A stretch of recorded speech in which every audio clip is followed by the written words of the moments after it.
अच्छा, अब ये टू, सिमिलरली टू, एक्स की वैल्यू टू ली और वाई की वैल्यू जीरो पे उसने प्रोबेबिलिटी जो है वैल्यूएट की 3/8। इस तरह फिर बाकी वैल्यू पे वो वैल्यू जो है वो नहीं ले सकता, क्योंकि टू पे जब एक्स से आपने टू चूज कर लिए हैं, यानी कि ब्लैक बॉल अगर टू चूज हो गई हैं, तो फिर रेस्ट कोई भी बॉल चूज होने का चांस ही नहीं है, क्योंकि आपके पास आपने चूज ही टू करनी थी, राइट। तो इसलिए ये वैल्यू जो है वो जीरो जीरो लिखी हुई है। अब ये जब आपके पास टेबल एक बन गया है, ये टेबल जो है ये देखें, एफ ऑफ ये जो प्रोबेबिलिटी है वो at X equal to zero zero पे है, ये जीरो वन पे है, ये जीरो टू पे है, ये वन जीरो पे है, ये टू जीरो पे है। ठीक है, इसी तरह ये इसको मैं देखूंगा तो टू वन पे है। तो एक कंस्ट्रक्शन रिप्रेजेंट करने की इस तरह से है, एक ये आपने फंक्शन की सूरत में देख लिया। ठीक है, और तीसरी जो इसकी शक्ल बन सकती है, तो इस तरह से भी इसको आप रिप्रेजेंट कर सकते हैं। ठीक है, तीन वे से आप इसको लिख सकते हैं। तो कोई भी तरीका एग्जाम में आता है तो आपको पता होना चाहिए कि ये अ, किस तरह से इसको देखिए, जीरो जीरो पे प्रोबेबिलिटी हमने निकाल ली, फिर भाई जीरो वन पे प्रोबेबिलिटी निकाली, वन जीरो पे निकाली, वन वन पे निकाली, जीरो टू पे निकाली, टू जीरो पे निकाली, ये प्रोबेबिलिटी आपके पास है। तो इस टेबल की रिप्रेजेंटेशन से ही ज्वाइंट डिस्ट्रीब्यूशन का टेबल भी बना सकते हैं।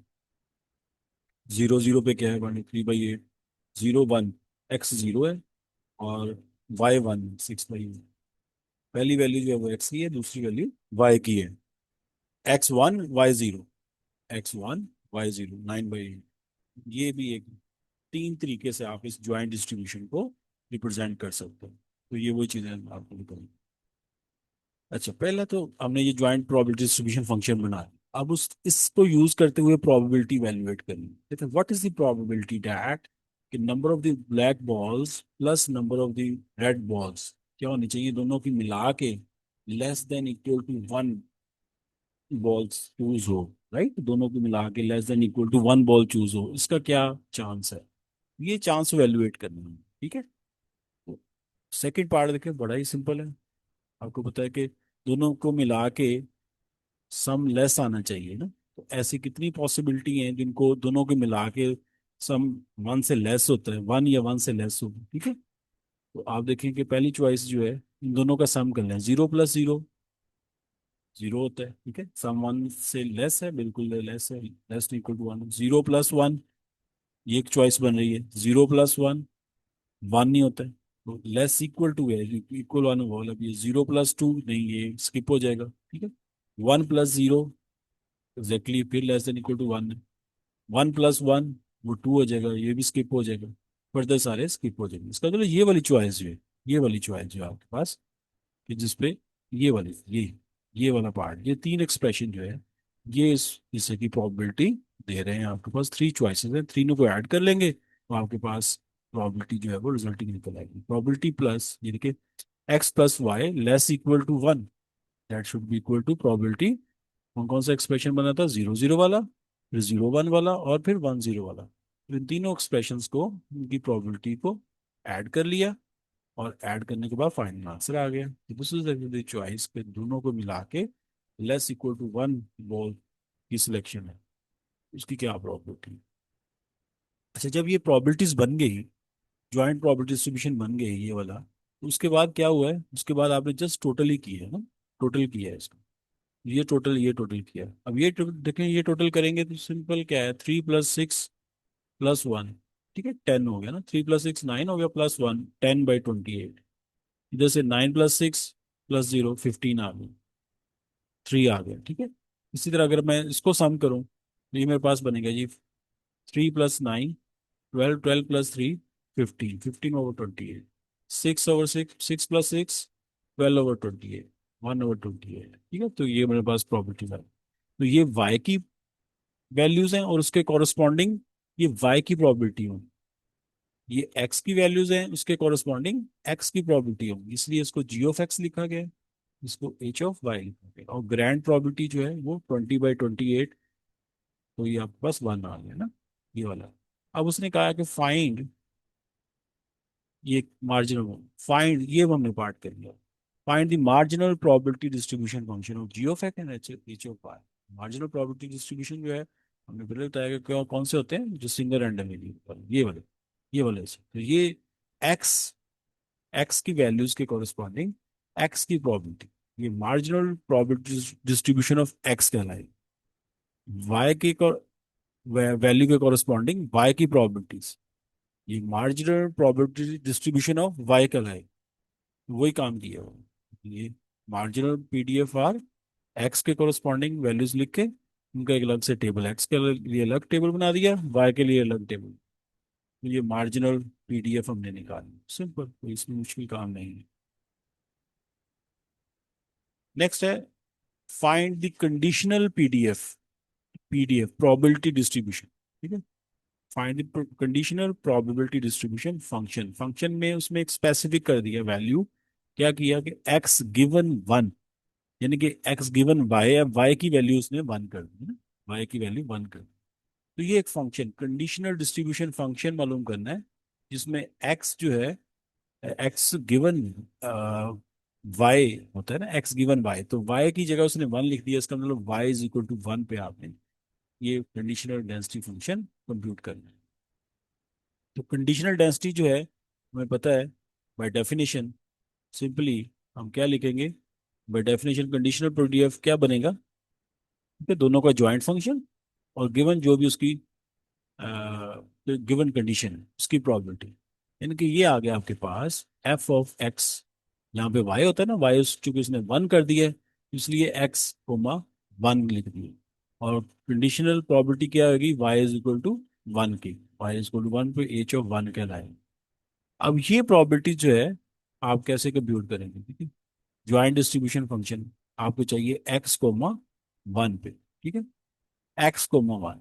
तो सिंपली ज्वाइंट डिस्ट्रीब्यूशन टेबल से आप ये कह सकते हैं, ठीक है, एक्स की प्रोबेबिलिटीज ये है, वाई उसने फिक्स कर दिया ये वन है, given that one this one, Y fix कर दिया, जब वाई फिक्स कर दिया वही आप कंडीशनल जिस तरह आप निकाल रहे थे उसी तरह से निकाल सकते हैं। तो ये वाली प्रोबेबिलिटी, ठीक है।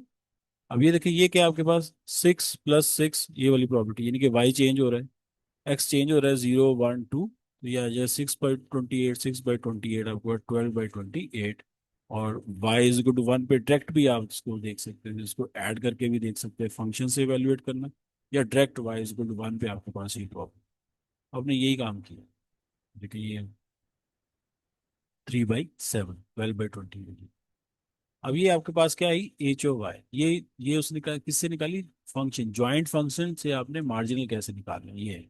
ऑलरेडी आप मार्जिन निकाल चुके हैं, तो आप डायरेक्ट यहाँ से भी ले सकते हैं, वाई इज वन पे क्या है, 12/20, ठीक है। ये फंक्शन अगर ना नहीं भी इस्तेमाल करो तो ये आपके पास, आपको ये चाहिए अब ये वाला फंक्शन, ठीक है, ये वाला फंक्शन। अब आपको पता है एच ऑफ वाई तो ये है। अब आप देखिए कि ये फंक्शन जो है, एक्स की रेंज क्या है आपके पास, ये वही वही फंक्शन हम लिखा, F of X given Y is equal to F of X Y और एच ऑफ वाई। अब वाई की उसने चूंकि वैल्यू गिवन दे दी वन, तो जहां जहां वाई था वहां वहां वन कर दिया। अब एच ऑफ वन हमने निकाला तो वो निकला 3/7, तो उसको उसने 7/3 कर दिया क्योंकि डिवाइजर उसने चेंज कर दिया। अब ये फंक्शन है गया, इसका मतलब ये वाला फंक्शन जो है इसको वैल्यूएट करेंगे तो आपके पास ये कंडीशनल फंक्शन जो है वो आ जाएगा। अब इसमें हम क्या करेंगे, अब जहां जहां एक्स है, जहां जहां फंक्शन में एक्स है वहां वहां हम एक उसकी वैल्यू जीरो पुट करेंगे, फिर वन पुट करेंगे, फिर टू पुट करेंगे, फिर एक्स की रेंज हमें पता है जीरो वन टू है ज्वाइंट फंक्शन में।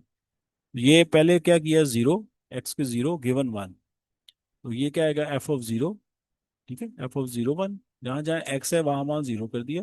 अब इसकी इसकी वैल्यू कहाँ से आएगी, ये आपके पास आएगी ज्वाइंट फंक्शन से, joint function F of zero one, zero one, F of zero one, 6/28 ये रहा, एफ ऑफ जीरो वन 6/28, आपने वो वैल्यू वहां पे 6/28 ये लिख दी। अब 7/3 मल्टीप्लाई बाई दिस वन, और आपके पास रिजल्टिंग वैल्यू आ गई 1/2, तो ये आपने निकाली जीरो गिवन वन पे, X is equal to zero given Y is equal to one पे वैल्यू निकाली। इसी तरह आप क्या करेंगे, जहां जहां एक्स है वहां वहां वन पुट करें, यहाँ एक्स है यहाँ एक्स है, ठीक है, तो यहाँ भी पुट कर दिया, यहाँ भी वन पुट कर दिए, तो ये बन जाएगा F, F of one given one है ना, X is equal to one is equal given Y is equal to one, तो एफ ये क्या बन जाएगा, वन कोमा वन, तो एक्स ज्वाइंट फंक्शन में जाएंगे, ज्वाइंट फंक्शन में देखेंगे F101 जो है, 101, ठीक है, 1 पे क्या प्रॉपर्टी है, 6/28, वो वैल्यू हमने वहां पे लिख दी, 6/28, F101 पर 6/28, ये 7/3 उसकी जो फिक्स वैल्यू थी H(1) की।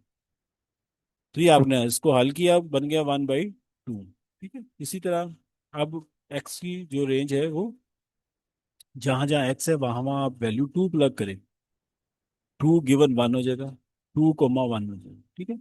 वही आपने काम किया, 2 गिवन 1, 2,1 पे जो है आपके पास फंक्शन की वैल्यू है 0, ये 0 है, 2x = 2 और y = 1 पे प्रॉबिलिटी की वैल्यू जो है वो 0 है, ज्वाइंट प्रॉबिलिटी की वैल्यू 0 है, तो आपने वहां पे 0 प्लग कर दिया, तो 0 से मल्टीप्लाई होकर सब 0 हो गया।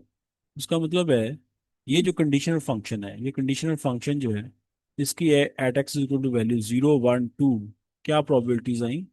अब 0 पे आप देखेंगे उसने प्रॉबिलिटी जो है, इसको लिखा क्या, ऐसे ऐसे ही लिखा गया, x की वैल्यू 0, 1, 2 पे कंडीशनल फंक्शन जो है x(1) y(1), वो 0 पे उसकी प्रॉबिलिटी 1/2 रही, 0 पे उसकी प्रॉबिलिटी 1/2 रही, 1 गिवन 1 पे उसकी प्रॉबिलिटी 1/2 आई, और 2 गिवन 1 पे उसकी प्रॉबिलिटी 0 आ गई। तो ये काम जो है हमें कंडीशनल प्रोबेबिलिटी डेंसिटी फंक्शन जो है उसका, sorry density, sorry distribution function जो है वो हमने निकाल लिया फॉर डिस्क्रीट केस है, ठीक है। अच्छा, अब इसको यूज करते हुए आप कंडीशनल प्रोबेबिलिटी कैलकुलेट कर सकते हैं, क्योंकि आपके पास कंडीशनल प्रोबेबिलिटी जैसे सिंपल प्रोबेबिलिटी आ गई थी, तो उसको यूज करके आपने सिंपल प्रोबेबिलिटी डिस्ट्रीब्यूशन फंक्शन आ गया था, तो उसको यूज करके आपने प्रोबेबिलिटीज एवेलुएट कर ली थी। इसी तरह अगर आपके पास कंडीशनल प्रोबेबिलिटीज फंक्शन आ जाता है, तो उसको यूज करके आप कंडीशनल प्रोबेबिलिटीज निकाल सकते हैं। उसने कहा जी प्रोबेबिलिटी एवेलुएट करनी है, probability x = 0 given that y = 1, तो आपके पास इसी इसी पार्ट में कंडीशनल प्रोबेबिलिटी डिस्ट्रीब्यूशन फंक्शन निकाल लिया आपने y = 1 पे, तो आप इस पे अब प्रोबेबिलिटी सिंपली वैल्यूएट कर सकते हैं। क्या होगी जी, बिल्कुल कुछ, x = 0, y गिवन y1, ये प्रोबेबिलिटी आपके पास, ये आ गई। प्रोबेबिलिटी x = 0 गिवन y1, इसको कैसे लिखा जाएगा, f(0 given y), 0 given y1, y = 1। ये देखिए आप, 0 गिवन 1 जो है उसकी प्रॉपर्टी 1/2 है, फंक्शन से आप डायरेक्ट लेके उसको इवेलुएट करें। तो ये था आपका कंसेप्ट कि आप कंडीशन प्रोबेबिलिटी कैसे कैलकुलेट करेंगे, और उसको यूज करके आप कैसे प्रोबेबिलिटीज इवेलुएट कर सकते हैं, कंडीशनल प्रोबेबिलिटीज। लास्ट है are X and Y independent. क्या हम कह सकते हैं कि दोनों रैंडम वेरिएबल जो है वो इंडिपेंडेंट है। इंडिपेंडेंस चेक करने का क्या तरीका है, ज्वाइंट डेंसिटी फंक्शंस, भी हमने कंडीशन एक पीछे पढ़ी थी कि दिस वन, कि ज्वाइंट इंडिपेंडेंस कैसे पता लगेगा, कि ज्वाइंट डेंसिटी जो है आपकी, ज्वाइंट प्रोबेबिलिटी जो है अगर वो इक्वल हो जाती है किसके, प्रोडक्ट ऑफ देयर मार्जिनल, इसका मतलब है वो फंक्शन, वो ज्वाइंट डेंसिटी फंक्शन जो है वो, उसमें जो रैंडम वेरिएबल है एक्स एंड वाई वो क्या है, इंडिपेंडेंट, ठीक है। अब ज्वाइंट डेंसिटी फंक्शन में आपके पास ये है, इसमें कोई भी सेल चेक करते हैं, कोई एक सेल, वैसे तो बारी बारी सारे चेक करने हैं, कोई एक भी वायलेट वायलेट हो रहा होगा, दायरे हम उसको कंसिडर करेंगे कि ये ज्वाइंट डेंसिटी वायलेशन क्या है, लेकिन ये वैल्यू क्या है, 0, 0 पे उसकी वैल्यू क्या है, 3/20, और एक्स जी ऑफ 0 पे उसकी वैल्यू क्या है, 10/2, एच और वाई पे उसकी वैल्यू क्या है, 15। अगर मैं 15/28 मल्टीप्लाई बाई 10/28 रखूँ, तो क्या रिजल्टिंग आंसर मेरा 3/28 बनता है, रिजल्टिंग आंसर मेरा 3/28 बनेगा, ठीक है। एक्सप्रेशन को सॉल्व कर ले, देखिए बनता है, मेरा नहीं ख्याल ये बनेगा, ठीक है। 15/28 multiply by 10/20 is equal to 3/28, ऐसा है, ऐसा नहीं, इसका मतलब है ये प्रोडक्ट ऑफ मार्जिनल जो है वो इक्वल नहीं है ज्वाइंट के, ज्वाइंट जो है वो इक्वल नहीं है प्रोडक्ट ऑफ देयर मार्जिनल। कोई भी सेल पकड़ लें, मैंने ये पकड़ा, आप ये चेक कर सकते हो, तो किसी ने ये चेक करना है, ये करना है, ठीक है, ये कोई चेक करना है, ये चेक करना चाह, अब ये चेक करना है, ये सेल, हर सेल को आपने इंडिविजुअली देखना होता है। अगर ऑल सेल जो है वो सेटिस्फाई हो रहे हैं, तो फिर हम कहते हैं कि ये, अगर कोई भी एक सेल भी नहीं हो रहा सेटिस्फाई, तो इसका मतलब है वो इंडिपेंडेंट वेरिएबल की प्रॉपर्टी जो है वो सेटिस्फाई नहीं कर, ठीक है। सपोज आपने कहते हैं ये, मैं ये देखना चाह रहा हूँ, अब देखें ये क्या है, ये है आपके पास x इज इक्वल टू 1 और y इज इक्वल टू 2, ठीक है, ये है। अब ये इसकी ज्वाइंट प्रोबेबिलिटी क्या है, जीरो, ज्वाइंट प्रोबेबिलिटी जीरो, ठीक है। तो x1 की प्रोबेबिलिटी क्या है, 15/28, और y2 की प्रोबेबिलिटी क्या है, 1/28। 1/28 multiply by 15/28 is equal to zero, not, not, इसका मतलब ये सेटिस्फाई नहीं हुई, ये सेटिस्फाई नहीं हुई, इसका मतलब X and Y are not independent. ये इंडिपेंडेंस चेक करने का तरीकाकार है। तो उसमें भी इसी तरह चेक किया गया, ठीक है, वो फंक्शन निकाला गया 10/28, 12/28, दोनों को मल्टीप्लाई करके ज्वाइंट के देखा इक्वल है, इक्वल नहीं है, तो उसका मतलब है X and Y are not statistically independent. तो ये था joint distribution discrete and variable का कंसेप्ट बेटा। और इसको यूज करके आपने कैसे प्रोबेबिलिटीज कैलकुलेट की, कंडीशन मार्जिनल कैसे निकाली, और उसके बाद कंडीशन प्रोबेबिलिटी, फिर कंडीशन प्रोबेबिलिटी को यूज करके उसकी जो प्रोबेबिलिटी कैसे इवैल्यूएट की, फिर इंडिपेंडेंस चेक करी, ठीक है। तो ये था, आपके पास एक लॉट थी, उसमें आपने एक फंक्शन खुद से कंस्ट्रक्ट किया इस तरह से, ठीक है। उसका ज्वाइंट डिस्ट्रीब्यूशन ये इस तरह से कंस्ट्रक्ट किया, उसका ज्वाइंट डिस्ट्रीब्यूशन टेबल बनाया, ठीक है। और इस तरह से भी रिप्रेजेंट किया जा सकता था, इस तरह से भी रिप्रेजेंट किया जा सकता था। तो ये प्रेजेंट करने के बाद उससे फर्दर चीजें आपने निकाली। अब होता क्या है, समटाइम ये लॉर्ड के एक्सप्रेशन है, ये तो ना स्टेटमेंट में दे दिया, समटाइम बड़ा सादा तरीका होता है कि आपको फंक्शन ही दे दिया जाए, फंक्शन दे दिया जाता है, या आपको सीधा सीधा ही ज्वाइंट डिस्ट्रीब्यूशन टेबल दे दिया जाता है, ये वाला, इसी से चीजें पूछ लेती हैं, वो ज्यादा आसान हो जाए, ठीक है। तो पहला स्टेप हमने किया कि आपको एक एक्सपेरिमेंट दिया, एक्सपेरिमेंट से हमने फंक्शन बनाया, फंक्शन से हमने ज्वाइंट डिस्ट्रीब्यूशन टेबल बनाया, टेबल से हमने मार्जिनल निकाली, वो सारी चीजें निकाली। अब दूसरा जो है, अगर आपको फंक्शन दे दिया जाए, ठीक है, स्टेटमेंट नहीं दे दिए, डायरेक्ट फंक्शन दे दिए, the joint probability distribution of two discrete random variable X and Y is given by this one, this function दे दिया, X Y square over 30, X Y square over 30, ये फंक्शन दे दिया, x की range है 1 2 3 and Y की range है 1 2, check करना है एक्स एंड वाई इंडिपेंडेंट, तो ये फंक्शन दे के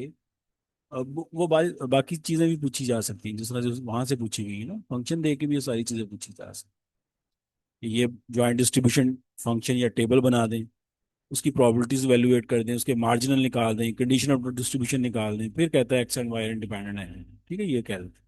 तो ये सारी चीजें आपने फंक्शन से हमने पहले बनाई हैं, तो फंक्शन दे के वो सारी चीजें पूछ सकता है। तो ज्वाइंट फंक्शन जो है आपके पास ये आ, ठीक है।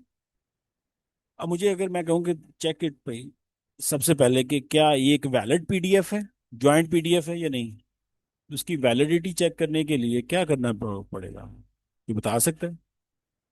बाद में आता हूँ, X and Y are independent, how can I validate it is a proper PDF और नॉट।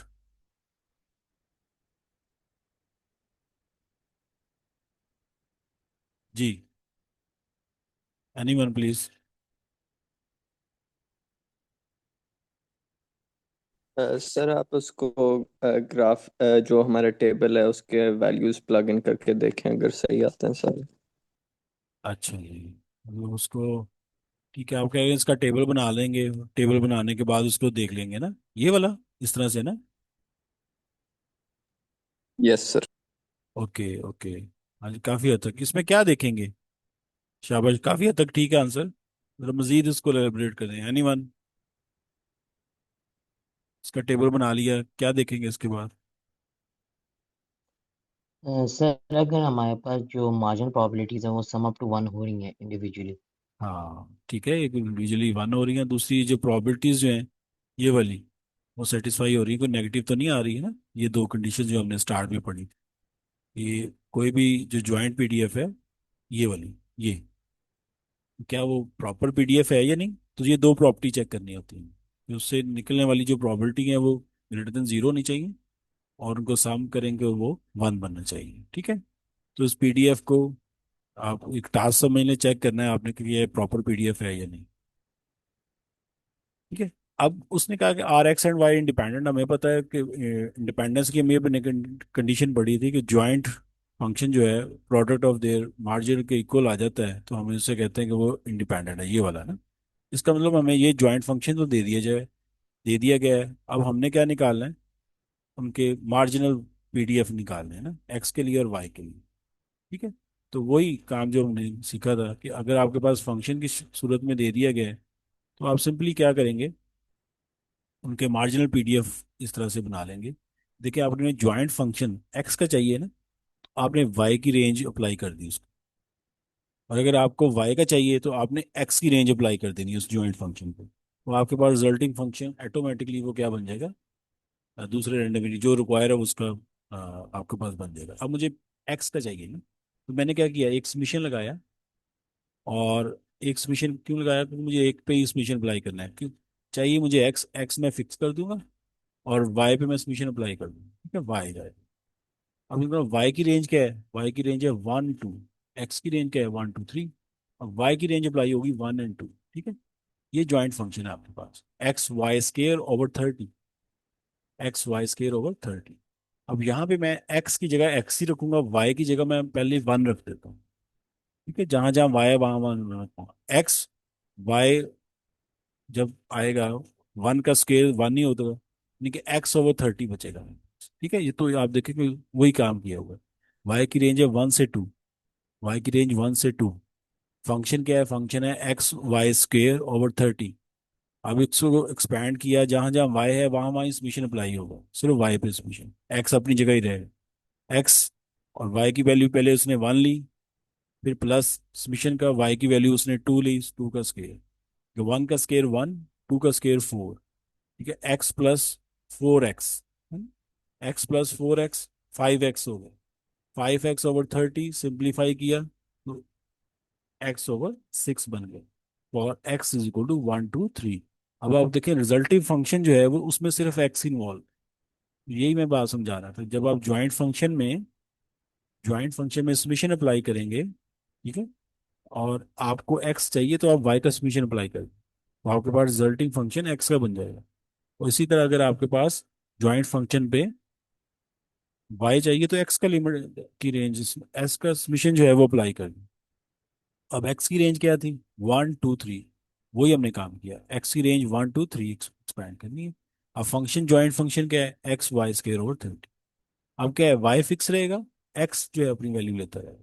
पहले x की वैल्यू 1 आ गई, फिर प्लस x की वैल्यू 2 आ गई, फिर प्लस मिशन का x की वैल्यू 3 आ गई।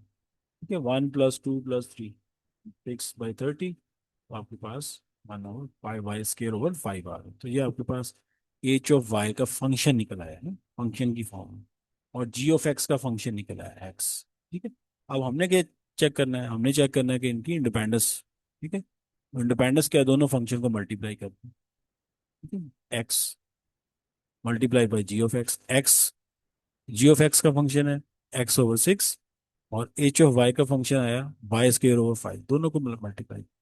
क्या ये ज्वाइंट फंक्शन के इक्वल आ जाती है, x² ओवर 5 बिल्कुल इक्वल आ रहा है, इक्वल आ रहा है, इसका मतलब है बोथ आर इंडिपेंडेंट, ये सेटिस्फाई होगा। So X and Y are independent. तो ये इंडिपेंडेंस का जो है वो कंसेप्ट भी क्लियर हो गया। तो ये था जो कि इसमें आपने फंक्शन दे के उसको लेके आपने कैसे वैल्यूशन सीखनी। तो नेक्स्ट हम बढ़ते हैं बेटा कि इसके एक्सपेक्टेशन से मीन वेरिएंस और उसकी कोवेरियंस और कोरिलेशन कोफिशिएंट की तरफ। ठीक है, कि वो कैसे उसको करना है, ये आपके पास आगे आ जाएगा। नेक्स्ट ये कंटिन्यूस बाई वेरिएट कंटिन्यूस को अभी हम इस तरह से टच नहीं करेंगे, पहले डिस्क्रीट पोर्शन हम खत्म करना है, उसके बाद फिर कंटिन्यूस के बारे में। नेक्स्ट एक्सपेक्टेशन है, mathematical expectation of random variable, ये आपने पढ़ ली हुई है कि expected value effects simple joint function single random variable दिया हुआ है, उससे आपने ये कैसे इवेलुएट करनी है, मेन वेरिएंस ये भी सीख लिया हुआ है।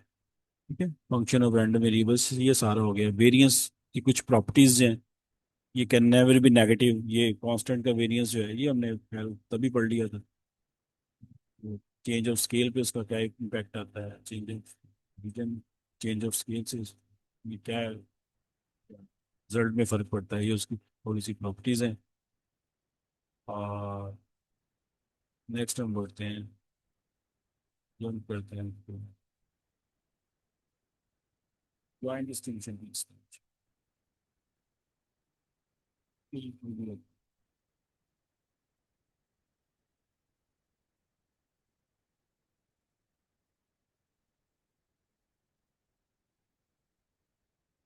Yes, let x and y be two discrete random variable with the following joint probability distribution.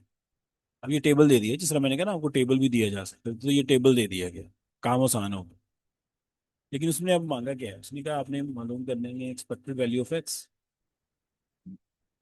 Expected value of Y और sum of two random variable की एक्सपेक्टेशन और फिर रैंडम वेरिएबल्स की कुछ मैनिपुलेशन के बाद उसकी एक्सपेक्टेशन एंड ये प्रोडक्ट मूवमेंट आ गई, दोनों का प्रोडक्ट जो है उसकी एक्सपेक्टेशन।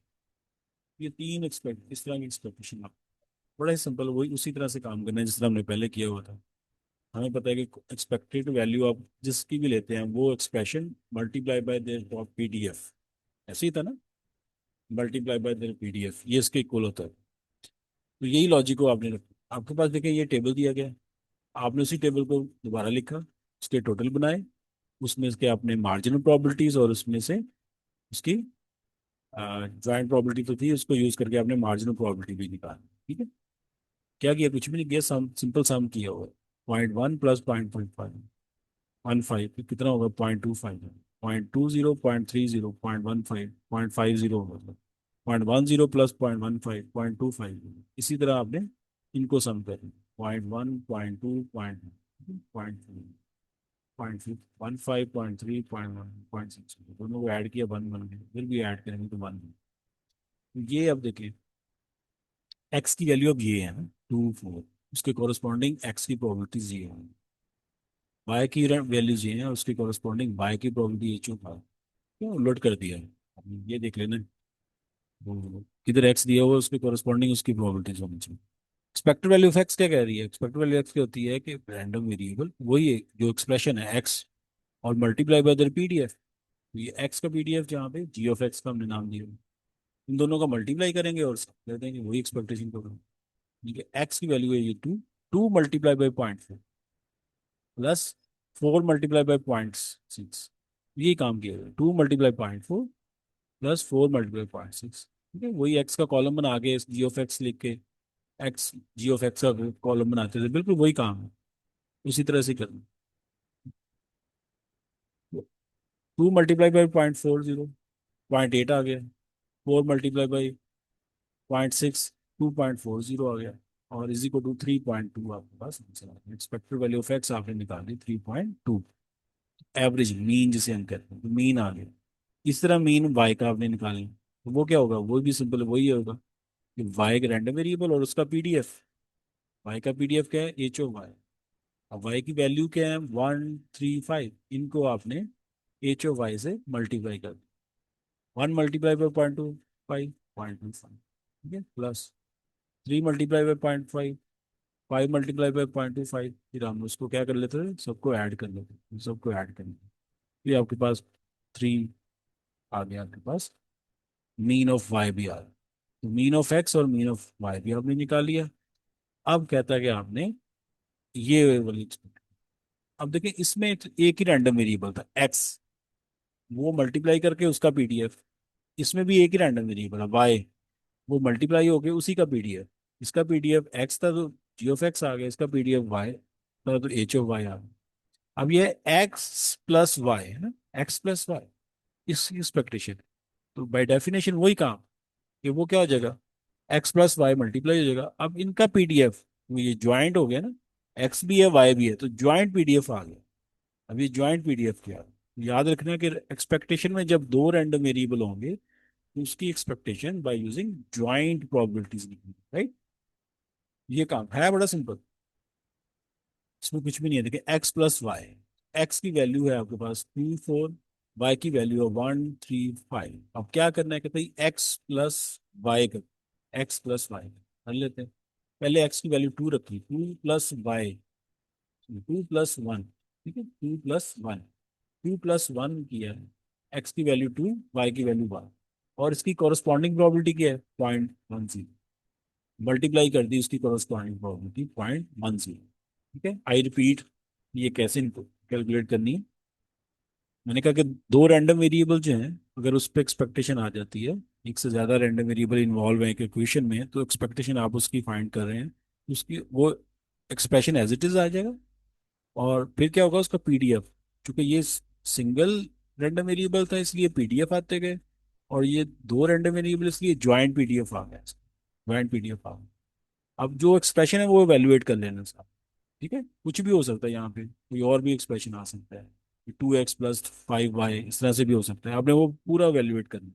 तो यहाँ पे सिंपल x + y है, तो इसका मतलब x और y की वैल्यू को जमा करना है। 2+1, 2+1 मल्टीप्लाई बाई इनकी प्रोबेबिलिटी इस सेल की, 2 और 1 के कॉरस्पॉन्डिंग प्रोबेबिलिटी क्या है, 0.10, 0.10 आ गया प्लस समीशन का। ठीक है, अब क्या नेक्स्ट, 2+3, यानी कि आपने 2 फिक्स कर लिया ना, किसी एक को फिक्स करके दूसरे को वेरी करते रहे ताकि आसानी रहे। 2+1 हो गया था, अब 2+3 हो जाएगा, फिर 2+5 हो जाएगा। ठीक है, साथ साथ कॉरस्पॉन्डिंग की 2+3, ये आपके पास 2+3 आ गया, कॉरस्पॉन्डिंग प्रोबेबिलिटी है 0.20, कॉरस्पॉन्डिंग प्रोबेबिलिटी आ गई 0.20। ठीक है, प्लस 2+5, 2+5 आ गया, कॉरस्पॉन्डिंग प्रोबेबिलिटी 0.10, 0.1 प्लस, ये 2 से कंप्लीट हो गया। अब 4, एक्स की वैल्यू 4 ले लेंगे, ओवरऑल सारा ऐड हो रहा है। ठीक है, ओवरऑल डबल समीशन ऐड हो रहा है, प्लस 4+1, ठीक है 4+1 आ गया, और 0.15 कोरस्पॉन्डिंग प्रोबेबिलिटी। इसी तरह +4+3, इस तरह 4+5 अप टू 7 निकाले। अब इसको हल कर लेंगे। ठीक है, 2+1 1, 3 हो जाएगा, 3 मल्टीप्लाई 0.10, 0.3 आ जाएगा। 2+3 5 हो जाएगा, 5 मल्टीप्लाई बाई 0.20, 1 आ जाएगा। 2+5 मल्टीप्लाई बाई, ये 7 हो गया, 7 मल्टीप्लाई 0.10, आपके पास 0.7 आ गया। इसी तरह आपको सो सारी अपने एक्सप्रेशन वैल्यूएट किए, आपके पास ये सम ऑफ टू रैंडम वेरिएबल की जो एक्सपेक्टेशन है वो आपके पास आ गया 6.20। तो अभी एक थ्योरम भी था एक्सपेक्टेशन का, कि अगर आपके पास ज्वाइंट एक्सपेक्टेशन है तो आप उसकी अलग अलग से भी एक्सपेक्टेशन ले सकते हैं, ये एक थ्योरम था। ठीक है, पीछे तो ये क्या है कि आप ये इक्विवेलेंट होता है, इक्विवेलेंट होता है what, equivalent expected value of X plus expected value of Y. ठीक है, जैसे इंडिपेंडेंट में क्या होता है, ये ज्वाइंट जो है वो इक्वल होता है प्रोडक्ट ऑफ देयर मार्जिन।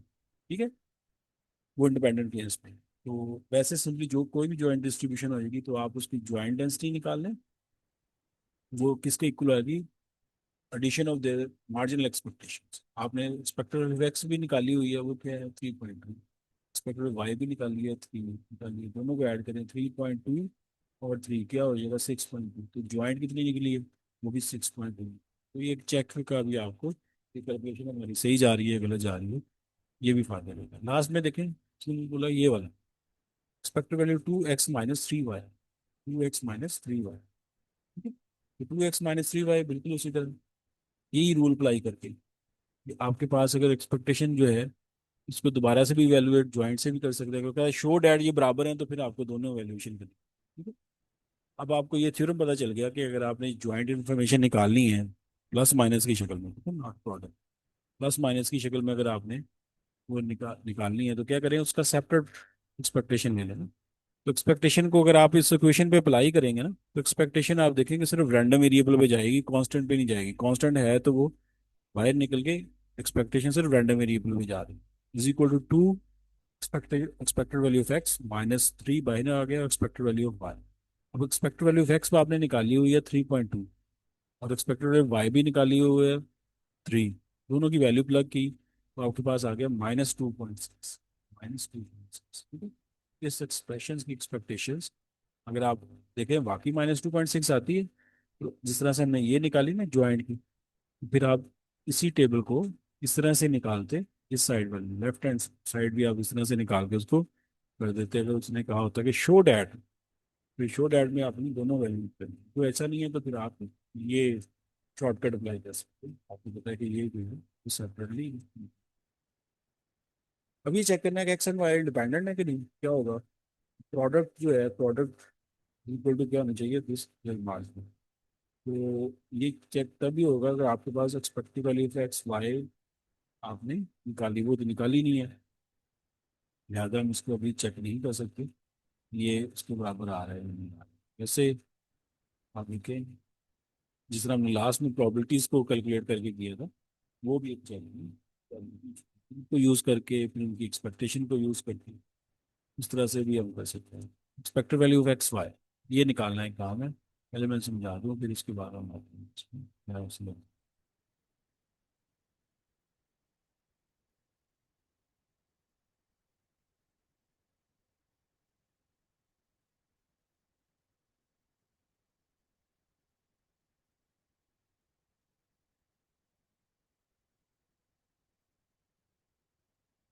ये आगे कंटिन्यूस का आगे एक्सपेक्टेशन ये अभी हम नहीं कर रहे।